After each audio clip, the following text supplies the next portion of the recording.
Good morning, everybody. Let's wait a few more minutes for people to join.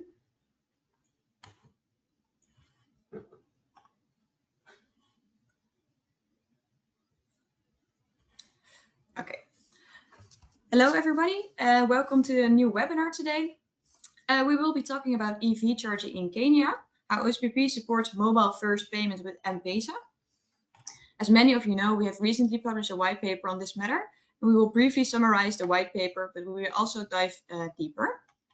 With me, I have our guest speaker, Romano from Kenya. Welcome.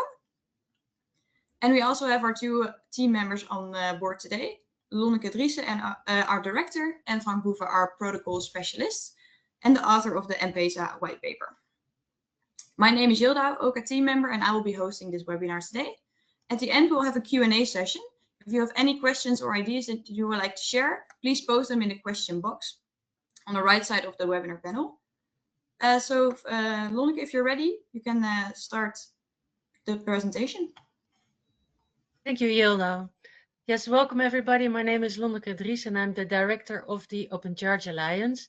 And we will begin today's presentations with an introduction to OCPP and OCA, because maybe some of you who are listening to this webinar are not yet familiar with our organization and the protocol. So OCPP stands for Open Charge Point Protocol, and it's information exchange protocol between charging stations and their backend management system. And basically what OCPP does, it describes the transaction handling of charging sessions. It describes how to manage the energy flow to the chargers. And it describes how to monitor the health of charging stations. The protocol OCPP has been around for quite a long time, and it has been developed with feedback from the industry. So every time the industry deploys charging infrastructure, they learn how to improve things, how to add new features, and all that field experience has been incorporated into OCPP. Next slide, please.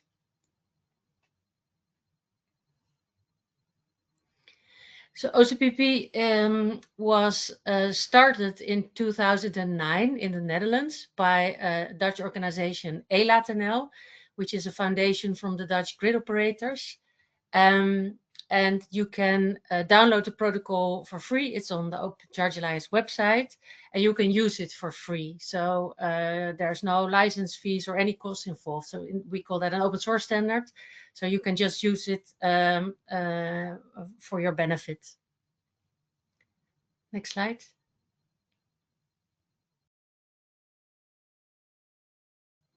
So the Open Charge Alliance is the organization that is governing OCPP. The Open Charge Alliance is also a non-profit foundation based in the Netherlands, and it was founded in 2014.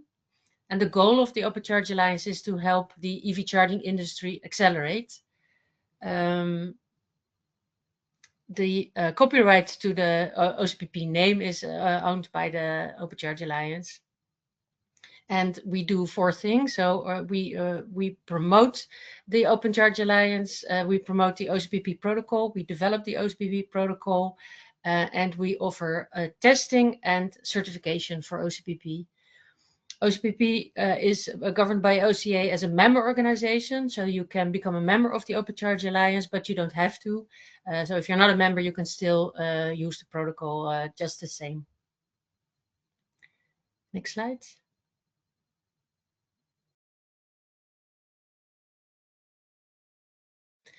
OCPP is used in many places around the world. Here you see a map of the world with indicated in colors the number of downloads. So the darker the color, the more downloads of OCPP. So you can see that in many countries around the world, people are downloading the protocol from our website and either using it or being inspired by it.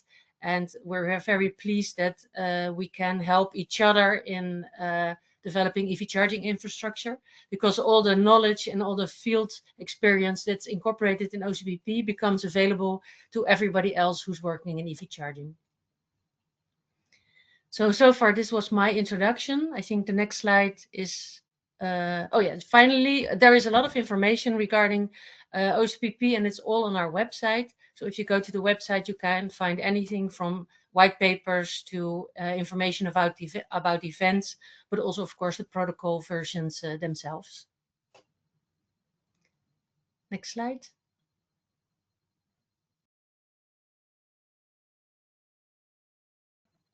Now I'd like to hand over to Francis for the next part of this webinar.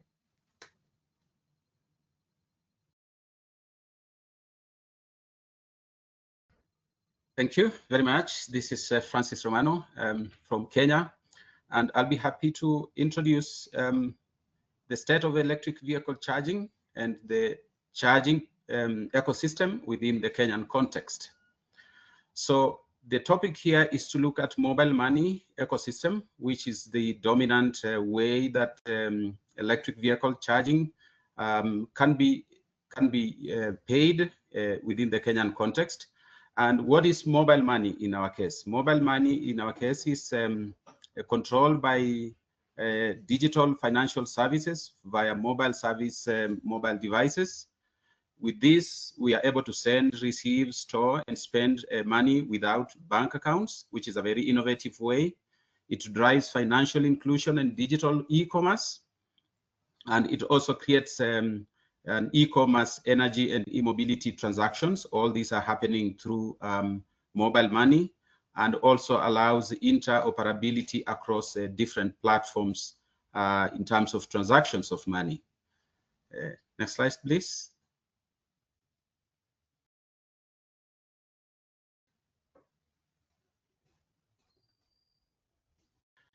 So in the Kenyan context, the leading mobile money application is called M PESA. And that is what we in Kenya use mostly. And it's one of the world's most successful mobile money systems. It has a strong presence within Kenya, Tanzania, and even Mozambique and several African countries. It's a person-to-person pay bills, merchant payments. All these transactions are happening through a mobile money platform integration. And then it forms part of a wider ecosystem that supports other payment transactions and interfaces with different other ways of transactions. This means that the traditional cash transactions, card payments are not the dominant methods of doing transactions within the Kenyan context. This, there is also a global snapshot. It's not just in Kenya, there is also in other African countries where M PESA, Airtel Money, MTN and Orange Money are also present. In the Asian, there are also mobile money applications such as GCash, Alipay, WeChat Pay as well. And possibly also in Latin America, there is also Tigo, Banco de Brazil, and several other. This is simply to mean that it's not a unique experience within the African context, but mobile money is spreading and working in many other continents as well. Next slide, please. So in the Kenyan context, we see M PESA being the core digital payment for charging infrastructure. And the snapshot of how other transactions and other payments are happening within the country, M PESA has approximately 50 million active users. So from this perspective, it's really a strong payment method that cannot be avoided when looking at mobile payments for charging infrastructure. It enables also, very interesting, unbankable population to use a digital payment method through USSD as well as an application. So it's really available to almost everybody. It's an EV charging, for EV charging apps. It also supports prepaid mobile wallets. It means that the amounts can be deposited into a mobile wallet and used. And it also can be used, as we shall see later, in the charge point management systems with OCPP 2.1. We have approximately 90% market penetration for mobile money, particularly M PESA to adults. And interestingly, it does not require any bank account to utilize this. On the other hand, the Kenyan e-mobility market is really growing. We can see over the years from the year 2018 up to 2024, approximately 41% growth in the electric mobility and up to about 1.8 gigawatt hours of energy exchanged through charging infrastructure. The vehicles that are dominant are two-wheelers at this point, but there is also a strong growth of four-wheelers as well. Next slide.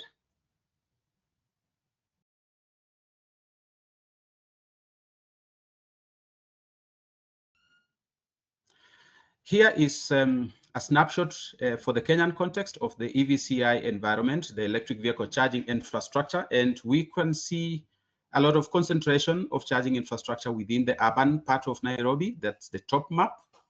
And the top map also shows one of the dominant swapping stations by one company in Kenya here, Akride. And the bottom map shows the charging infrastructure for the four-wheelers. And as you can see, it's growing up, and that creates the need for a charging infrastructure and compliance to and connection to OCPP. So we have approximately 80 stations within the country, a lot of battery swapping stations, almost 400 of them, and some of these are already being integrated using OCPP. There is also a rapid expansion, particularly in the commercial transport, e-buses, taxis, and logistics companies. And the country has a target to build up to 10,000 public charging stations within the next 5 years. And the utility as well has set a target of constructing about 45. So there is indeed growing demand of electric vehicle charging infrastructure. Next slide.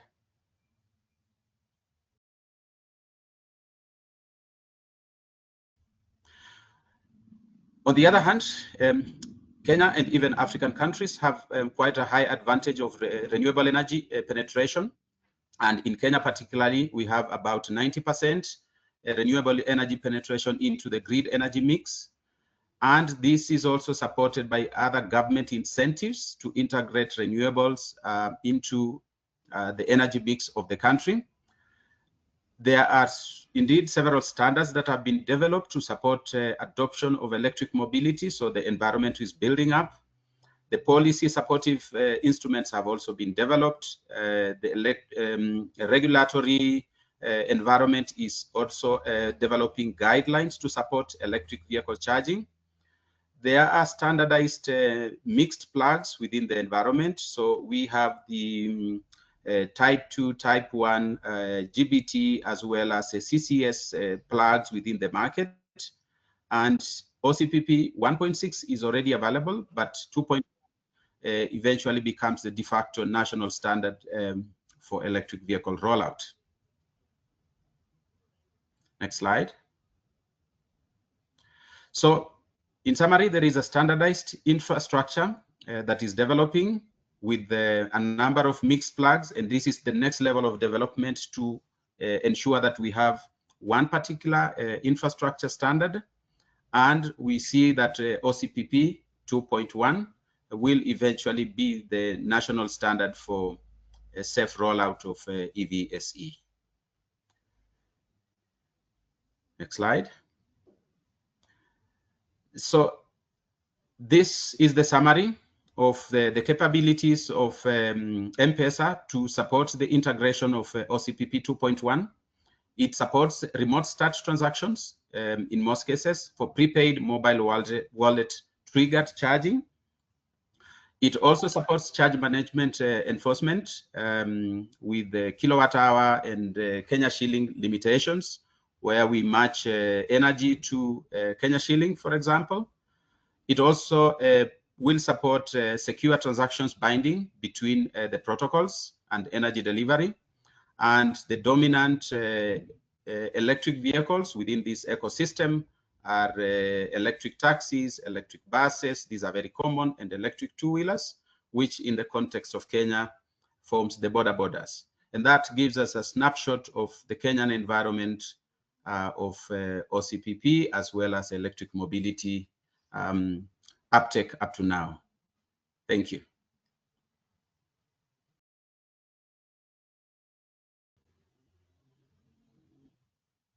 Okay, thanks, Romano, for this great overview of the Kenyan situation and how M PESA is used there.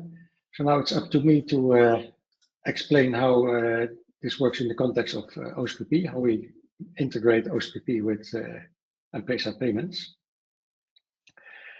There's a small iteration, as you already mentioned. M PESA is a payment method with mobile wallets, so you don't need a bank account. And widely supported in Kenya and Tanzania.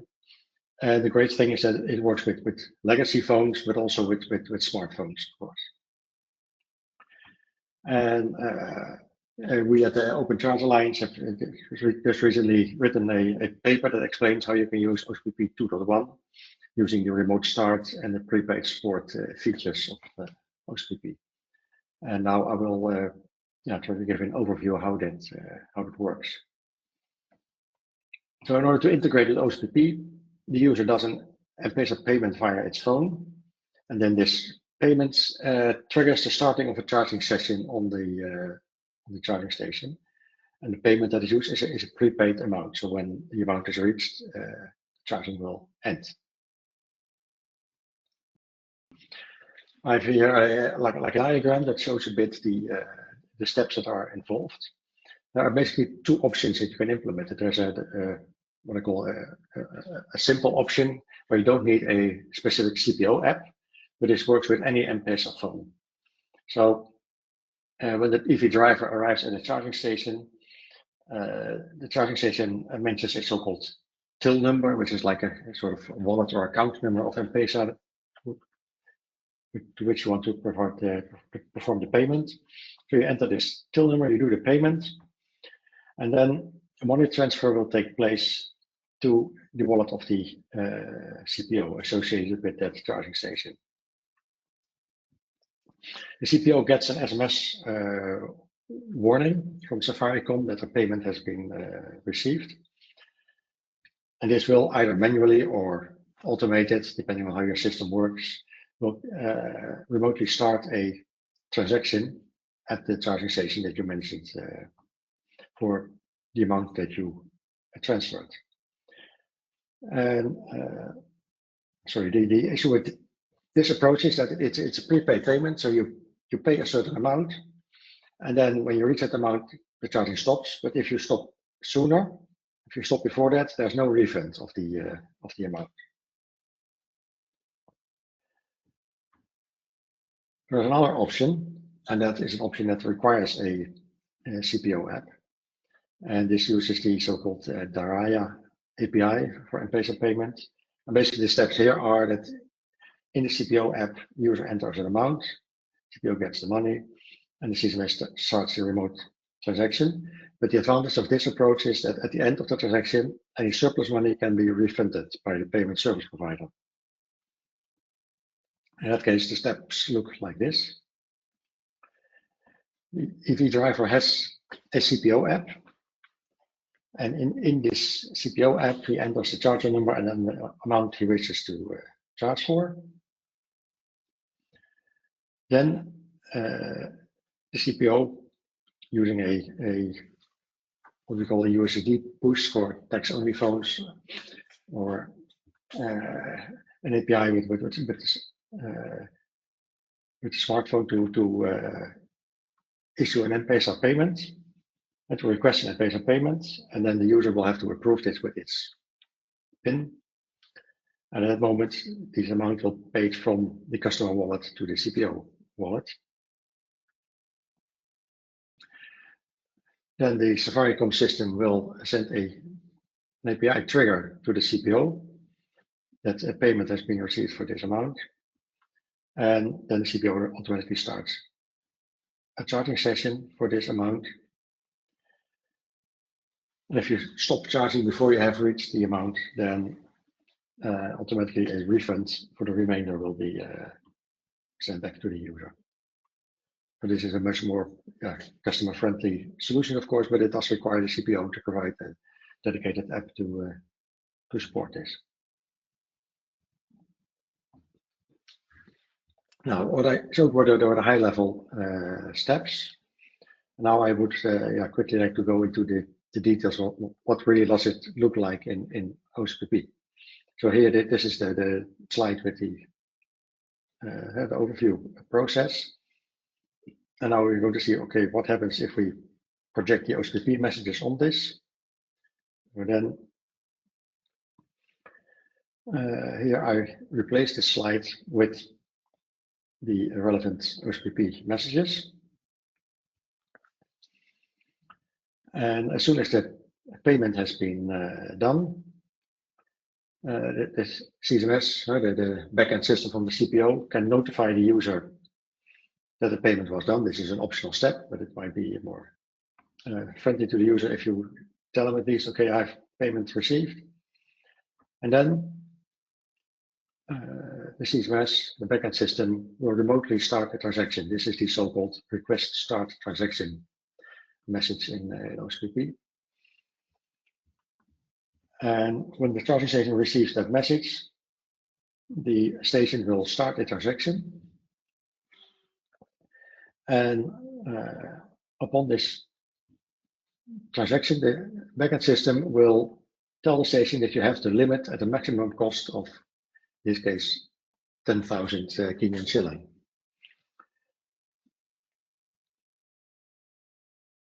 That means that the charging station, as soon as it reaches this cost amount, it will end the session. It will send the transaction event with the type ended, and say the trigger reason why it stopped is that the cost limit was reached, and the session will be stopped. So this is a specific feature of OCPP 2.1 that allows you to stop a session at a certain cost limit. If you are using one of the older versions, OCPP 2.1, for example, then you do not have this feature to present a cost limit. So if you would want to implement it, then you would have to use like a kind of customization where you add additional fields to an existing message, but then you're no longer interoperable because it's custom to your implementation. There's a short description of this process in the white paper. With OCPP 2.1 supports cost limits, so that you can easily implement it. If you do not have a cost calculation at the station, you can also specify an energy limit. So the backend system could say, okay, this amount equates to 20 kilowatt hours. So I tell the station, deliver at most 20 kilowatt hours. That's easier if the station cannot do its own cost calculation, then the backend can say at most 20 kilowatt hours, and it will stop at that amount.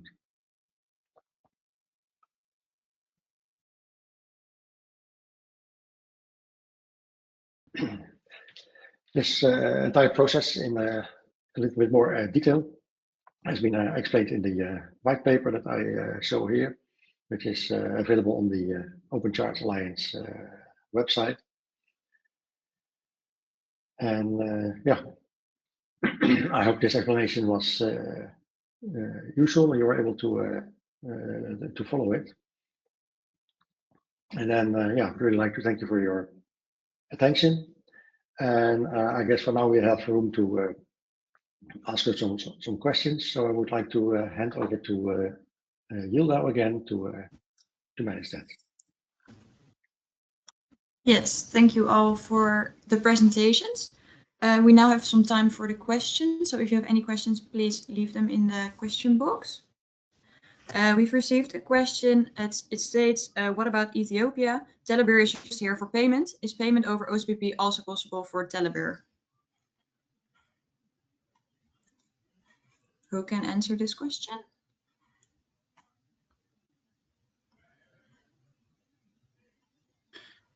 Yes, I could attempt to answer this question. So it is possible also to do the same thing in Ethiopia using any of the available payment methods in Ethiopia that support mobile payment. And I believe M PESA is one of them. And there could be other mobile payment solutions as well, which will all work in a similar manner. Thank you. What I'd like to add to that is indeed we were connected with Francis, and that's where we learned about M PESA. Through Francis, in his presentation, we learned that there are many other alternatives. So we can update the white paper and do a double check of all the other additional payment methods if they are similar to M PESA, or maybe something a little bit different. So if you could let us know which payment methods are relevant for you, we can include them in the white paper as well. So please, you can share to the info at Open Charge Alliance, or contact us directly, and we'll have a look and update the white paper accordingly. All right, thank you. I think that answers the question. I have another question for Francis. What about EV charging business? Is it already profitable in Africa? Yes, yes, it is indeed profitable, and it depends with different African contexts, the cost of energy in the country, whether there is already policy incentives to promote electromobility, either on the capex side, reduction of costs of import. In the case of Kenya, indeed, yes, there is already a tariff that is lower by half of the normal tariff, and this is already making electric mobility and EV charging business very, very viable as a profit, as a business. The other opportunity in Kenya also is to integrate electric mobility with renewables, which when you couple the two, then the business case becomes even more attractive. And the last option is to couple EV charging with the battery storage, again, within a specific environment. So the answer is yes, but it also gets even more attractive depending on how the business has been coupled. Thank you. All right, thank you. Then there's another question for Frank. With option A, so without the app, you need a CPMS as well? Yes, you do need a CPMS, because you need the back office to send the remote start command to the station. But it can be a fairly simple CPMS. So in its simplest form, if you have a small operator only handle a small number of stations, it could basically be an SMS that arrives and somebody at the help desk says, okay, I get this SMS. Now I press the button and I start a transaction on that station. That's the simplest solution. Of course, if you have more stations, that's not scalable. So then you would need to have an interface where, for example, based on that SMS, you automatically start remote start, or you use the more advanced solution with an API from Safaricom, for example. All right, thank you. Then the next question is, how is EVSE selection done if payments before start a transaction? Does this also work for cabinet charging or battery swapping? Well, let me start with an answer. And you select the station based on the till number. So basically, that means that every station has its own like account or wallet number. So if you transfer money to that wallet, then that's where the transaction is being started. That's for the simple solution. If you have the more advanced solution with the CPO app, then in the CPO app you can simply select the ID of the charger, for example. It can maybe even be advanced based on your location. The app can already say, okay, you're now standing at this charger. So with CPO app, that's an easy solution, and with the no app or the generic M PESA app, you will need to enter the specific wallet number. Was that correct, Francis? Yes, this is correct. So different methods are possible. If the app can navigate one to the station, then from there you can select the station. You also select the plug that you want to use. You are able to select the tariff that you want to use. You are also able to select whether you want to be billed based on energy, time, or amount of money that you have. All these options are possible. and they are made possible using the app.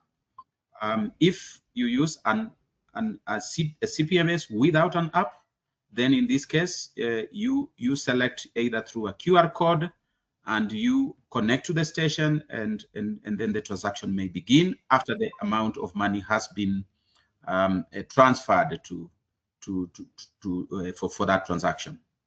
Thank you. Thank you. The next question. Also a question about battery swapping, whether that is supported with battery swapping. And I think in theory you can do it, but then maybe the prepaid amount will be more difficult because you don't know in advance exactly how much you have to pay, probably. But that depends on how the battery swapping is implemented. Can you share anything on that, Romano, with battery swap stations? Yeah, so from an OCPP perspective, battery swapping is not yet configured for real-time transactions like energy transfer using EVSE devices, but it can be pre-configured, let's say, and that is the method that is currently being used, that the users already understand, and it's pre-configured within the charging system itself. At the time of swapping the battery, how much energy has already been dispensed to the battery, and that is what the user is able to pay. Thank you.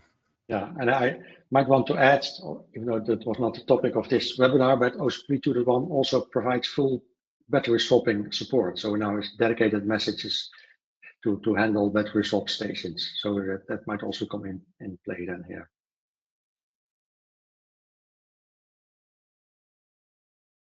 Right, thank you. That answers that question. Another question is, can M PESA work with an old-fashioned Nokia, and how does it work?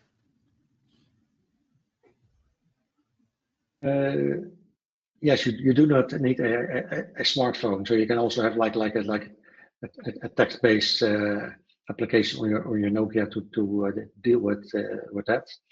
I've not I have no experience with that myself, but Romano, I'm sure you have. Can you explain a bit more? There is a possibility to use the USSD code, but this is not a very common experience, and therefore a lot of iteration and testing has not been done on this because until now most users prefer to dominantly use applications. So it is possible in theory, but it's not common practice. It can be tested and then deployed indeed. All right, thank you for answering that question.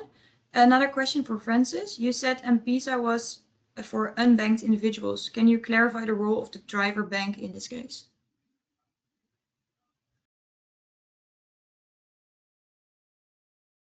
I'm sorry, I did not get the question clearly.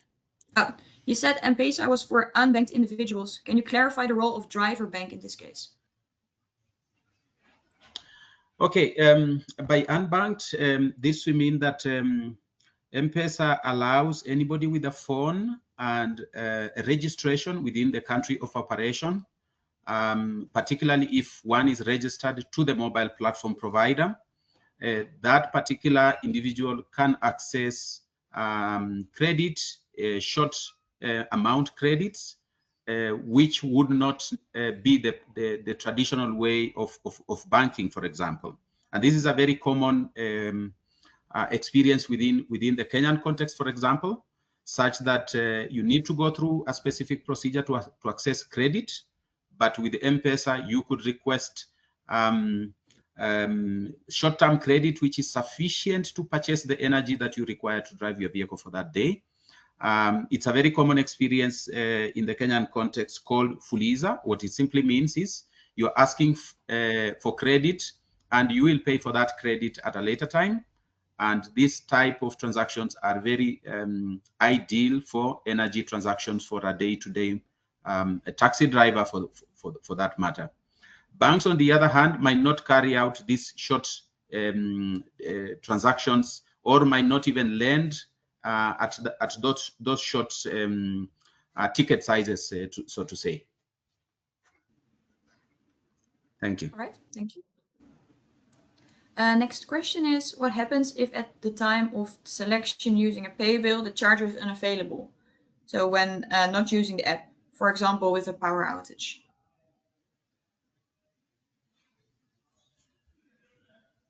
Well, in that case, yeah, if you have the simple solution where you do not have a refund, yeah, it's up to the CPO how to handle it. But I would guess that this credit remains there for you. So you have paid it now, and the transaction cannot be started because the charger is offline, for example.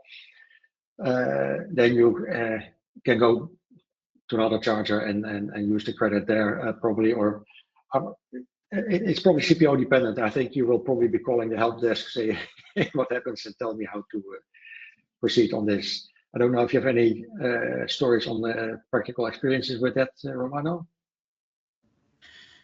Yes, yes, for sure. So normally, if the charger becomes unavailable, either because of a connectivity between the EVSE and the CPMS, the transaction will still be stored.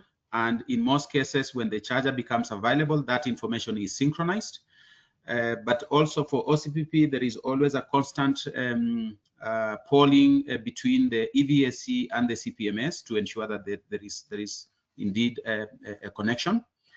We do manual refunds if there is a need, and sometimes a customer says, okay, something happened, and we are able to check within the backend, and we could see the transaction, and we could reconcile that transaction on the energy side as well as on the money side, and the customer would still have their money available to use on a different EVSE on our network. So nothing is lost, neither the energy nor the money. All right, good to hear. And another question that came in is it possible to use a single consolidated account to support charging for multiple users?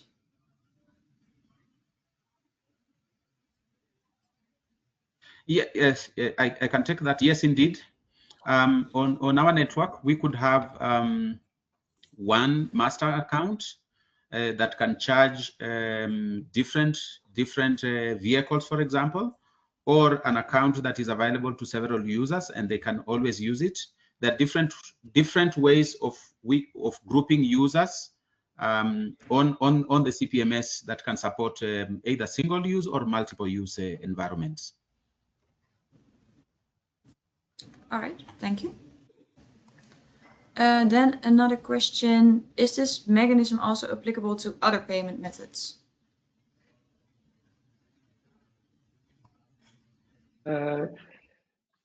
Yeah, I think it's like a general mechanism.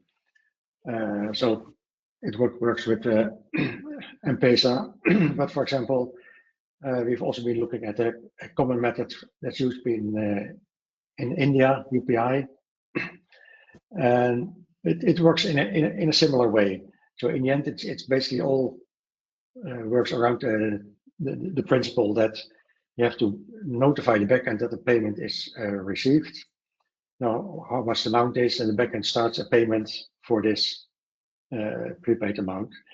And it is in fact not that much different when you do, for example, a credit card payment with a credit card terminal in the station, because then usually the credit card gets a reservation for a certain amount, and then you start a transaction for at most the reservation amount.